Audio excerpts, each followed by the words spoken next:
Hi, everybody. This is Michelle and Brian, and we're here with Stop Being Sold, a community with a mission to show you how to stop buying financial products that you don't need and financial products that you don't understand so that you become a more informed investor and consumer, and you stop being a transaction once and for all. How you doing, Brian, today?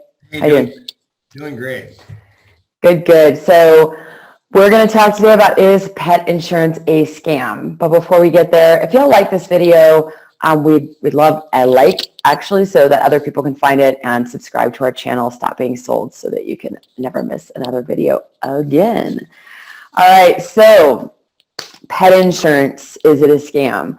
You know, I know, Brian, like we talking before this video about just how many pet owners there are in the United States. And as we know, what our pets were to us 20 years ago, 10 years ago, it's not the same as it is now. My dog is wearing outfits. She has 4 beds, I mean, come on. Anyway, but just, there are over 70% of US households have a pet, which equates like 9.5 million homes. That's a lot. And so I know it's a lot of pets, right? And it's something on everyone's mind, because not everybody, pet owners, we want to take care of our pets and also not go bankrupt doing it. True. We're doing a pretty good job of, because some of these dog sweaters cost a fortune. It's funny because you're coming into the holidays and everything. Right. Okay, it used to always be about the kids. What are you getting the kids? Right. Grandkids. Yeah. People start thinking, oh my gosh, I gotta have a pet ornament now on my Christmas tree. Every year we make one for the dog. So I'm one of those people. It's hilarious. So anyway, I want to share some statistics that I found with our viewers, because I think these are really important before we even begin to answer the question. So the North American Pet Health Association reported that health insurance sector in the United States has posted gross written premiums of $1.99 billion in 2020, which is up 27.5% in 2019. And in 2019, it was 1.56. Wow. 1.99 billion, which was in 2020. Wow. And that's gross written premiums. This is a big booming business. It's a big business. And so also the same, the Insurance Information Institute also reports that the total number of pets insured reached 3.1 million at the end of 2020. No, think about that for a minute. You just stated that roughly 90 million homes in the United States, but only 3.1 million. So yeah. How insured? So how big is the market potential still for the It's insurance? massive. Yeah. It's 100. It's 1,000%. It's just huge, right? So anyway. Let's just dive in. I've got some other stats and things like that, but let's start with the pros. We'll talk about the cons of pet insurance. So pros of pet insurance, cons of pet insurance, and then let's dive into some alternatives. Okay. So pros, I'm going to throw it to you. Well, first of all, think of it this way. Experience-wise, my daughter-in-law works at a pet hospital. So every night she comes home with a different story about a pet having to be put down, or they have funeral services for pets now also. But then the high cost of the prescriptions, the medicines, the special food. I know my little Chihuahua has to eat a special food, or you end up going to the doctor, which costs more money. So you spend the money up front to pay for the food, so you don't have to go to the doctor that often. But so having insurance, just like life insurance, is, yes, it may be a necessity. You just have to realize that if you never use it, the biggest thing that I see or hear is the fact that why did I spend all that money? I could have done something else with it. But Right. until you go in and all of a sudden got a $2,000 hospital bill for your pet, and then Well, you're going, not, oh my gosh, I wish I had the insurance then. So right. Or yeah, something exactly right. And so I was reading a stat that the average cost of unexpected veterinary care can run you between $800 and $1,500. yeah, so And I'm sure that doesn't include, but if they need the special food after the bandages or whatever it is, that's just the initial unexpected treatment. yeah, you're right. Yeah. Yeah. So let's dive in. I'm going to talk a little bit about the cons.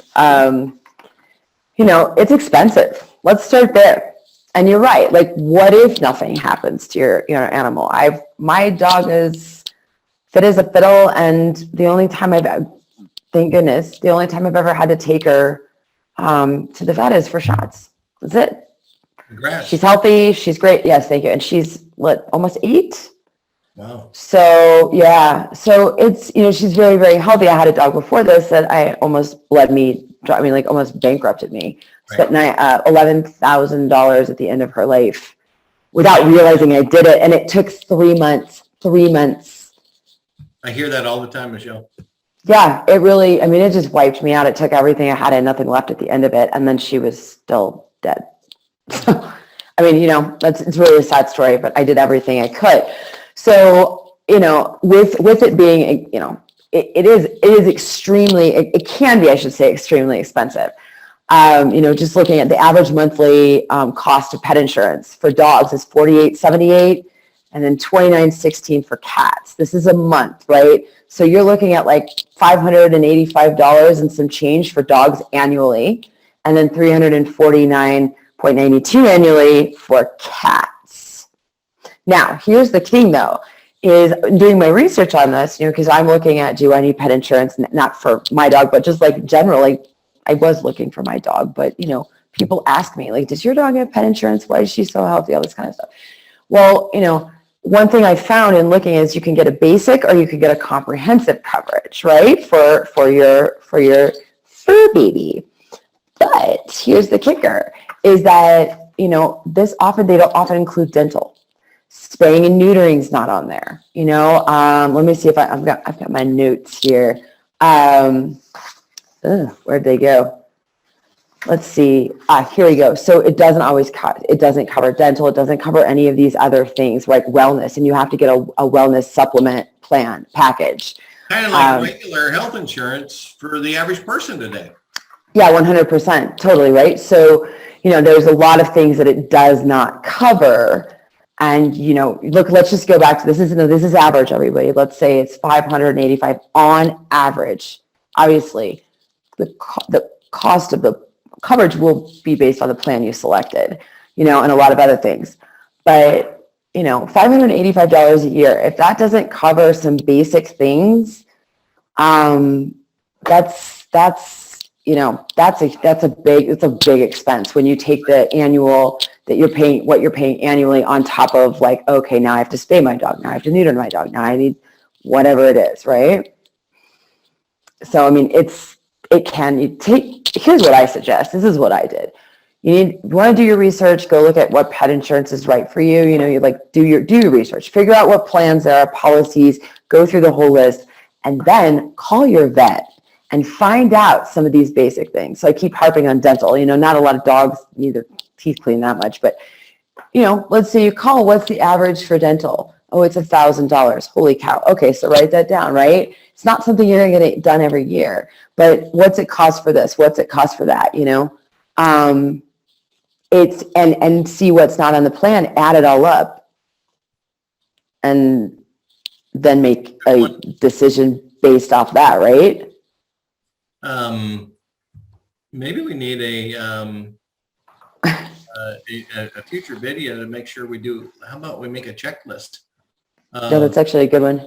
Stuff to ask before you buy pet insurance. Call your vet. Right. Ask them this list of 5-10 questions and see what an average cost Right. is, so you can calculate in your mind the value of paying for the pet insurance. Right. Yeah, absolutely. And then you can you make that decision. Like, is it better for me to pay out of pocket Right. and not have insurance? Even if all these things were to go wrong, God forbid. And now that you mentioned that, while you're on the phone asking the veterinarian these questions, what about asking the question, okay, so if I bought this health insurance, well, first of all, what pet insurance do you accept? There you go. It's not taken everywhere. Exactly. Right? Yeah. It's like regular health insurance. Some doctors in network, out of network, all that kind of stuff. But not only what do you accept, but if I didn't have insurance, what would be my cost for this procedure if I was paying cash?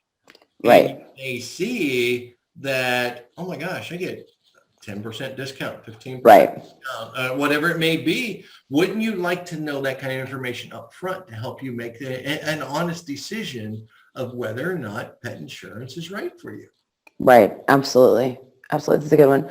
And so this leads me to this next, point is, okay, so if you the pros, obviously, you need to be able to cover something if it happens. You really do. Because, I've heard horror stories. This is years ago, but I lived not that long ago. I had a neighbor who I used to take care of her Akita, wow, beautiful dog that scared me to death. And he would come over and play with my pit, and she would work the night shift at the vet hospital. And she used to talk about how many people had to have their animals put down because they just couldn't afford a surgery and to leave the animal alive was inhumane. So obviously pros, right? Know the cons. The cons, sometimes it's actually less expensive to pay out of your own pocket than it is to have the insurance. I mean, it just depends on your situation, but there all are alternatives, and a lot of people don't, realize there are. So you want to just talk, what's one alternative that people could look into? So first, let's put it this way. Let's say the average cost, I think you said it was close to $50 a month, or a little over 50 for a dog, right? Okay, so that's $600 a year, $50 a month. And let's say a question: do you have enough in savings to pay for a $2,000 procedure on your animal? If you don't, you've got two options: buy the insurance or start saving the cost of that insurance on a monthly basis and I'm not talking an investment account to where it fluctuates up and down all the time. How about just a savings account to where if God forbid something happens to your little poodle or whatever it may be, or like my little Chihuahua, that I can go to the bank and pull that money out and pay cash for what needs to be done. That would be one scenario there if you don't want to buy pet insurance. That would be my first alternative. Just save for it. Yeah, save for it. Take the cost of what the health insurance would cost you and put it back. And then you'll get away from those that say, look, I hate insurance. Insurance costs me money. I never use it. So I just feel it's wasted money. But if you took the cost of what that insurance would be and put it into a savings account, 2 years from now, when you may need it, it's there. But if you don't need it in 2 years, guess what? You've got a nice little savings account sitting there. Right. It's there. So that'd be my first alternative that I would choose. So. And then there's also care credit, which most people, I always thought it was used just for human beings, but no. No, it's care credit is very common with in the pet world, with veterinaries, with even your own personal health, and a lot of them are. Think about this, kind of like when you go into Best Buy and it's Christmas time and you can say, hey, you get 90 days same as cash. Yeah. Well, a lot of these care credit plans, while you're sitting in the veterinary's office, will say, okay, here's the procedure here. Yeah, you got care credit. Let me ring them real quick and see how long we can get you 12 months same as cash. Sometimes 24 months same as cash for long-term for a much larger bill. Larger amount. Yeah, right. And it will also cost the medication. You can add it all up and get a loan for that amount. And the doctor would probably discount almost the same as cash because they're getting the money up front. Paying up front. Exactly. And it doesn't take long to get approved, and it doesn't take long to actually get. Yeah, some of the offices have everything right there where they'll just instantly do it while you're sitting there. So. Right. Or you can just call. I've done that before. I haven't done it, but I had a friend that needed it very quickly, and it was amazing. It was like, boop, there you go, That was it. Yeah, here you go. You're approved for this amount. Okay, thanks. Right. Another one, I started looking into foundations. There are some really interesting, not interesting, I should say, there are quite a few foundations and organizations out there that help provide financial aid for pet owners or financial aid resources for pet owners. And so the American Veterinary Medical Foundation, on their site, they have a whole list of, here are all the organizations that will help you, or they provide resources or just more information, which, so you can apply through some of those. That's another one. And then is there anything else? Well, we hear this all the time now for all kinds of situations, and this may come into play here. I've seen it on like Facebook or social media sites where people set up a GoFundMe account. Yeah, just raise the money. And people love animals, especially if you got a picture of the animal on there. It's I have a client that gives to no matter what. If you got the dog on TV, that's almost like you don't see a tear coming out of the dog's eye, and it's one of these places where you send money for them for starving animals. Right. Yeah. Breed pets or whatever. She has to go write a check every time she sees that commercial. Yeah. No, I know. I get it. Trust me. Yeah. There's people willing to help. To help you through this process. But I will say, that's the last resort, because if something happened, like Fido gets hit by a car or something happens, that's the last thing you want to be doing is creating a GoFundMe account, right? And what you want is the cash when you need it. Yeah. You need it now. So exactly. I agree. Yeah. So let's answer the question: is it a scam or not? Depends on how you feel about insurance. Okay. That truly.